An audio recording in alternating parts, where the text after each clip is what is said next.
Everyone welcome to my channel study zone. जिवें कि तुहानूं पता आपां कर रहे हैं क्लास 10th साइंस का chapter number 1 chemical reactions and equations. इस चैप्टर का फर्स्ट पार्ट आपां पिछली वीडियो कवर कर चुके हैं जिस आपां कैमिकल रिएक्शनस बारे पढ़िया सी।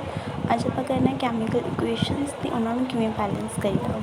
सो कैमिकल इक्वेशनस राइट करन दी लोड़ क्यों पई, जिवें हुण आपां पिछली वीडियो कीता सी कि मैगनीशियम ਦੀ ਜਦੋਂ ਆਪਾਂ ਆਕਸੀਜਨ ਨਾਲ ਰਿਐਕਸ਼ਨ ਕਰਵਾਉਣੀ ਹੈ ਤਾਂ ਮੈਗਨੀਸ਼ੀਅਮ ਆਕਸਾਈਡ ਬਣਦਾ। ਸੋ ਇਹ ਸਾਰੀ ਜਿੰਨੀ ਵੀ ਐਕਟੀਵਿਟੀ ਆਪਾਂ ਜਿੰਨੀ ਪ੍ਰੋਸੈਸ ਕੀਤੀ ਵਾ ਉਹ ਸਾਰੀ ਰਿਐਕਸ਼ਨ ਅਗਰ ਆਪਾਂ ਸੈਂਟੈਂਸਿਸ ਵਿੱਚ ਲਿਖੀ ਤਾਂ ਕਾਫੀ ਜ਼ਿਆਦਾ ਲੈਂਥੀ ਹੋ ਜਾਂਦਾ। ਸੋ ਇਹਨੂੰ ਆਪਾਂ ਸ਼ਾਰਟਰ ਫਾਰਮ 'ਚ ਲਿਖ ਸਕਦੇ ਹਾਂ। ਠੀਕ ਹੈ, the simplest way to do this is to write it in the form of a word equation. So ਆਪਾਂ ਇਹਨੂੰ ਇੱਕ ਵਰਡ ਇਕੁਏਸ਼ਨ ਦੀ ਫਾਰਮ ਦੇ ਵਿੱਚ ਲਿਖ ਸਕਦੇ ਹਾਂ।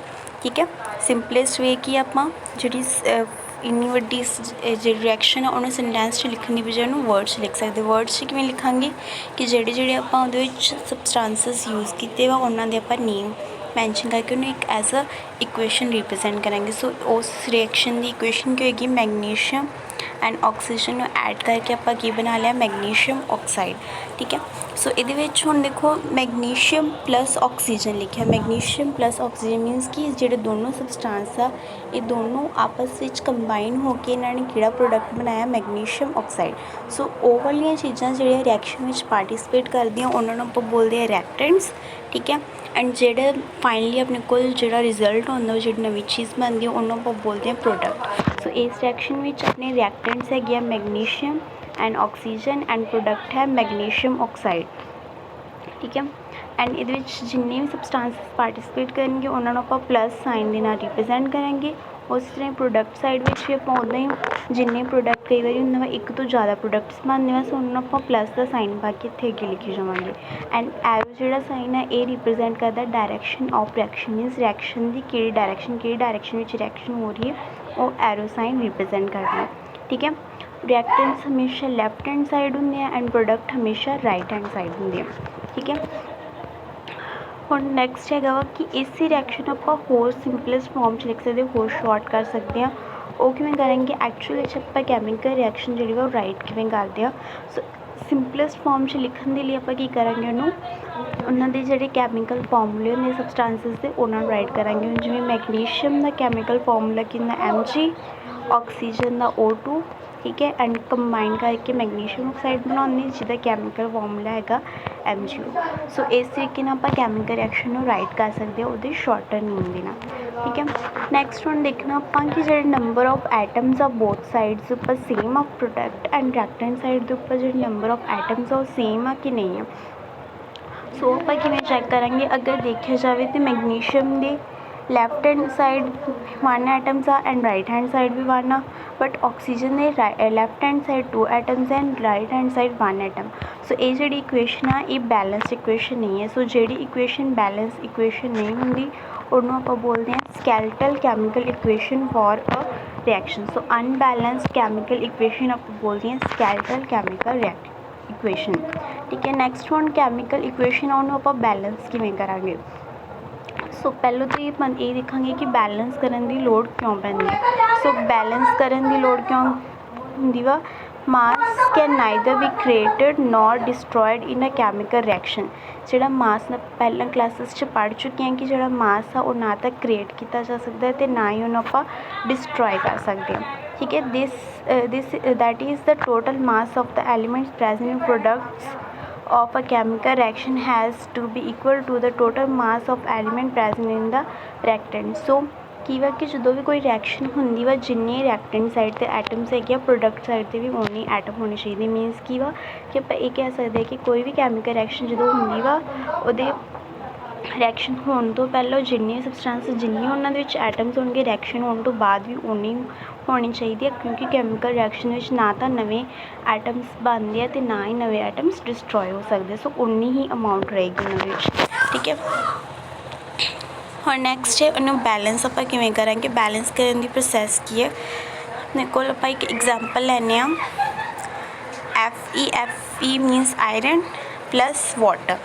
ਆਇਰਨ ਐਂਡ ਵਾਟਰ ਦੋਨੋਂ ਇੱਕ ਦੂਜੇ ਨਾਲ ਰਿਐਕਟ ਕਰਕੇ ਕੀ ਬਣਾਉਂਦੀ ਹੈ, ਫੈਰਿਕ ਆਕਸਾਈਡ Fe3O4 ਐਂਡ ਨਾਲ ਕੀ ਨਿਕਲਦੀ ਹੈ, ਹਾਈਡਰੋਜਨ ਗੈਸ। ਸੋ ਇਹਨਾਂ ਨੂੰ ਇੱਕ ਸਕੈਲਟਲ ਕੈਮੀਕਲ इक्वेशन है बिकॉज ये बैलेंस्ड नहीं है। सो Fe ਦੇ ਐਟਮਸ ਜਿਹੜੇ ਲੈਫਟ हैंड साइड Fe ਦੇ 1 ਐਟਮ ਆ ਐਂਡ राइट हैंड साइड 'ਤੇ ਕਿੰਨੇ ਆ 3 ਐਟम्स। ठीक है, इसी तरह हाइड्रोजन दे left hand side 2 atoms, right hand side 2। Hydrogen already balanced है एंड ऑक्सीजन दे किन्ने 1 atom and right hand side 4 atom. So ये अपने को हाइड्रोजन बैलेंस है बट बाकी आयरन एंड ऑक्सीजन बैलेंस नहीं है। सो इन्हों आप किवें बैलेंस करांगे। फर्स्ट स्टैप की वा to balance the chemical equation the first draw boxes around each formula. So do not change anything inside the boxes while balancing the equation. So ਆਪਾਂ ਕੀ ਕਰਨਾ ਵਾ ਕਿ ਜਦੋਂ ਵੀ ਕੋਈ ਕੈਮੀਕਲ ਇਕੁਏਸ਼ਨ ਆ ਉਹਨੂੰ ਬੈਲੈਂਸ ਕਰਨਾ ਵਾ ਦੈਨ ਉਹਦੇ ਵਿੱਚ ਆਪਾਂ ਸਭ ਤੋਂ ਪਹਿਲਾਂ ਕੀ ਕਰਾਂਗੇ ਕਿ ਉਹਦੇ ਵਿੱਚ ਜਿੰਨੇ ਵੀ ਆਪਾਂ ਸਬਸਟੈਂਸਸ ਯੂਜ਼ ਕਰਦੇ ਪਏ ਆ ਉਹਨਾਂ ਨੂੰ ਫਿਰ ਬਾਕਸ ਬਣਾ ਲੈਣ ਜਾਂ ਬ੍ਰੈਕਟਸ ਆਪਾਂ ਬਣਾ ਲਾਂਗੇ ਤਾਂ ਕਿ ਉਹਨਾਂ ਦੇ ਵਿੱਚ ਜੋ ਵੀ ਆਪਾਂ ਚੇਂਜਸ ਕਰਨੇ ਆ ਉਹ ਬ੍ਰੈਕਟਸ ਜਾਂ ਬਾਕਸਿਸ ਦੇ ਬਾਰ-ਬਾਰ ਚੇਂਜ ਕਰਾਂਗੇ, ਅੰਦਰ ਆਪਾਂ ਕੋਈ ਵੀ ਚੇਂਜਸ ਨਹੀਂ ਕਰਨੇ। ਸੋ ਉਹਨਾਂ ਨੂੰ ਬਾਕਸ 'ਚ ਕਵਰ ਕਰ ਲਿਆ। ਦੈਨ ਸੈਕਿੰਡ ਸਟੈਪ ਕੀ ਹੋਗਾ, list the number of atoms of different elements present in unbalance equation. हुण जिन्ने भी एटम्स हैगे आ उन्होंने सारिਆਂ ਦੀ ਇੱਕ ਆਪਾਂ ਲਿਸਟ ਬਣਾ ਲੈਣੀ ਇੱਕ ਟੇਬਲ ਦੇ ਵਿੱਚ। ਜਿਵੇਂ ਹੁਣ ਆਪਾਂ ਆਇਰਨ ਯੂਜ਼ ਕੀਤਾ ਵਾ, ਰੈਕਟ ਹੈਂਡ ਸਾਈਡ ਉਹਦੇ ਵਿੱਚ 1 ਐਟਮ ਆ ਐਂਡ ਪ੍ਰੋਡਕਟ ਸਾਈਡ 3 ਐਟਮਸ ਆ। ਹਾਈਡਰੋਜਨ ਦੇ ਦੋਨੋਂ ਸਾਈਡਸ ਤੇ 2 ਐਟਮਸ ਹੈ and oxygen the reactant side 1 atom है एंड प्रोडक्ट साइड 4 एटम। ठीक है, उन्होंने लिस्ट अप कर लिया। दैन हम की करेंगे, it is often convenient to start balancing with the compound that contains maximum number of atoms. So next उन्होंने की किया कि हमेशा जो भी आप बैलेंस करना इक्वेशन तो बैटर की रहेगा कि आप हमेशा उस एटम तो उस कंपाउंड तो स्टार्ट करिए जिहदे विच ज़्यादा तो ज़्यादा एटम्स हैगे। ठीक है, it may be a reactant और अ प्रोडक्ट। इस कोई रिएक्टेंट भी हो सकता या प्रोडक्ट भी हो सकता। In that compound select the elements which has maximum number of atoms। ਹੁਣ ਉਹ select ਕਰੋ ਐਟਮ ਜਿਹਦੇ ਵਿੱਚ ਉਹ ਐਲੀਮੈਂਟ select ਕਰੋ ਜਿਹਦੇ ਨੰਬਰ ਆਫ ਐਟਮਸ ਜ਼ਿਆਦਾ ਵਾ। ਸੋ ਇਸ ਕੇਸ ਵਿੱਚ ਨੰਬਰ ਆਫ ਐਟਮਸ ਕਿਹਦੇ ਵਿੱਚ ਜ਼ਿਆਦਾ ਵਾ, Nicole is using these criteria we select ferric oxide and the element oxygen in it। There are 4 oxygen atoms on right hand side and only 1 on left hand side। So oxygen ਨੂੰ ਆਪਾਂ ਇਹਦੇ ਵਿੱਚ select ਕਰਦੇ ਹਾਂ। oxygen ਦੇ ਵਿੱਚ 4 atoms ਆ, right hand side and left hand side 1 atom ਆ। ਸੋ ਇਹਨੂੰ ਆਪਾਂ ਬੈਲੈਂਸ ਕਿਵੇਂ ਕਰਾਂਗੇ, oxygen ਨੂੰ starting ਵਿੱਚ ਕੀ ਹੈ 1 atom। ठीक है, और प्रोडक्ट साइड 4 एटम्स है। तो आप सिंपली की करांगे रिएक्टेंट साइड भी 4 नाल मल्टीप्लाई कर देंगे ताकि वो बैलेंस हो जाए। ठीक है, सो आप की करना 1 ਨੂੰ 4 ਦੇ ਨਾਲ मल्टीप्लाई कर लिया रिएक्टेंट साइड। सो अपने को हुण ऑक्सीजन ਦੇ किन्ने एटम्स हो गए, राइट हैंड साइड ਜਿਹੜਾ अपना H2O ਇਹਦੇ ਨਾਲ ਲੱਗਾ ਸੀ 4। सो आप इस ब्रैकेट तो बाहर आप 4 लगाता। सो हम दोनों साइड से ऑक्सीजन के 4 एटम्स हो गए। ठीक है, बट हुण अगर देखा जाए ऑक्सीजन के 4 एटम्स हो गए बट हाइड्रोजन जी अपनी इनबैलेंस हो गई बिकॉज 4 × 2 इतने अपने को 8 एटम्स हो गए हाइड्रोजन के बट इतने अपने को 2 एटम्स है। ठीक है, नैक्सट वन की है iron and hydrogen atom are still not balance. Iron और हाइड्रोजन के एलीमेंट्स जोड़े वो बैलेंस नहीं है। सो इन्हों आप किमें बैलेंस करांगे, let us balance hydrogen atom in partially balanced equation to equalize number of H atoms make the number of molecules of hydrogen as 4 on right hand side। so hydrogen ਨੂੰ balance करने के लिए आप की करांगे, reactant side अपने को 8 atoms आ। ठीक है, 4 × 2 8 हो गए। सो आप प्रोडक्ट साइड भी की करांगे, हाइड्रोजन ਨੂੰ 2 ਦੇ ਨਾਲ मल्टीप्लाई कर देना तो इस तरह जो प्रोडक्ट साइड है उत्थे अपने को 8 एटम हो जाएगी। हम अपनी हाइड्रोजन भी बैलेंस होगी। हम अपने को की रह गया iron. So examine the above equation and pick up the third element which is not balance. हम अपना थर्ड एलीमेंट जो उन्होंने पिक करांगे। हम देखा जाए तो आयरन जी वा प्रोडक्ट साइड है वा 3 एटम्स। ठीक है, Fe3 लिखा हुआ वा। सो आप की करना ये ऑलरेडी 3 एटम्स आ और इधर 1 एटम आ। ठीक है, सो आप सिंपली की करांगे रिएक्टेंट साइड विच 3 ਨੂੰ मल्टीप्लाई कर देंगे दैन अपनी जी आयरन आ वो भी बैलेंस हो जाएगी। सो इस तरीके से अपनी जी इक्वेशन है कंप्लीटली बैलेंस हो गई। Finally to check the correctness of balance equation we count atoms of each element on both side of equation. So दोनों साइड से अपने को जोड़े एटम्स आ वो सेम हो गए। ठीक है, सो इस करके कि अपनी बैलेंस्ड इक्वेशन। ਨੈਕਸਟ ਇੱਕ ਹੀ ਵਾ ਜਿਹੜਾ ਮੈਥਡ ਆ ਜਿਹੜਾ ਆਪਾਂ ਯੂਜ਼ ਕਰਦੇ ਆ ਕੈਮੀਕਲ ਇਕੁਏਸ਼ਨ ਨੂੰ ਬੈਲੈਂਸ ਕਰਨ ਦੇ ਲਈ, ਇਸ ਮੈਥਡ ਨੂੰ ਬੋਲਦੇ this method of balancing chemical equation is called hit and trial method. ਠੀਕ ਹੈ, ਸੋ ਇਸ ਮੈਥਡ ਨੂੰ ਕੀ ਨਾਮ ਦਿੱਤਾ ਗਿਆ, ਹਿਟ ਐਂਡ ਟਰਾਇਲ ਮੈਥਡ। ਜਿਹੜੇ ਮੈਥਡ ਨਾਲ ਆਪਾਂ ਕੈਮੀਕਲ ਇਕੁਏਸ਼ਨ ਨੂੰ ਬੈਲੈਂਸ ਕੀਤਾ ਉਹਨੂੰ ਆਪਾਂ ਬੋਲਦੇ ਹਾਂ hit and trial method. Next ਹੈ writing symbols of physical state. ਹੁਣ ਇੱਥੇ ਆਪਣੀ ਕੈਮੀਕਲ ਰਿਐਕਸ਼ਨ ਖਤਮ ਨਹੀਂ ਹੁੰਦੀ, ਇਹ ਸਿਰਫ ਆਪਾਂ ਉਹਨੂੰ ਬੈਲੈਂਸ ਕਰ ਲਿਆ, ਬਟ ਐਕਚੁਅਲੀ 'ਚ ਆਪਾਂ ਰਾਈਟ ਕਿਵੇਂ ਕਰਦੇ ਹਾਂ ਕੈਮੀਕਲ ਇਕੁਏਸ਼ਨ, ਕੈਮੀਕਲ ਫਾਰਮੂਲੇ ਲਗਾ ਕੇ ਨਾਲ ਉਹਦੀ ਸਟੇਟ ਵੀ ਦੱਸਦੇ ਫਿਜ਼ੀਕਲ ਸਟੇਟ ਕਿ ਕਿਹੜਾ ਐਲੀਮੈਂਟ ਕਿਹੜੀ ਫਿਜ਼ੀਕਲ ਸਟੇਟ ਦੇ ਵਿੱਚ ਪ੍ਰੈਜ਼ੈਂਟ ਹੈ।